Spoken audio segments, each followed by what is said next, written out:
যেই কাজই করো না কেন তোমাকে কি করতে হবে, কোনো কাজ করার আগে ওই কাজটাকে ভালোবাসতে শিখতে হবে। তোমার যদি কোনো কাজের মধ্যে যদি ভালোবাসা না আসে বা তুমি যদি ভালো লাগাইতে না পারো, তাহলে কখনোই কি করতে পারবা না, তুমি তোমার কাঙ্ক্ষিত লক্ষ্যে পৌঁছাইতে পারবে না।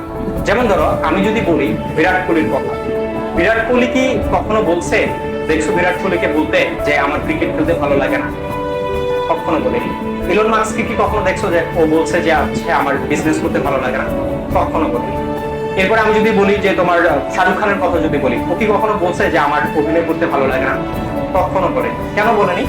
কারণ দেখো, পৃথিবীতে প্রত্যেকটা সফল মানুষ যারা বড় হয়েছে তারা প্রত্যেকে তাদের কাজকে ভালোবাসে, প্রত্যেকেই কাজকে ভালোবাসে। আর এই কাজকে ভালোবাসে বলেই কিন্তু তারা আজকে সফল হয়েছে। ঠিক আছে, কাজকে যদি ভালো না বাসো তাহলে কখনোই কি হবে না, সফলতা আসবে না বা স্বপ্ন পূরণ হবে না। একটা কথা আছে কি জানো, যে যেই জমিতে হচ্ছে উর্বরতা নেই সেই জমিতে তুমি যতই বীজ বপন করো না কেন কোনো লাভ হবে না।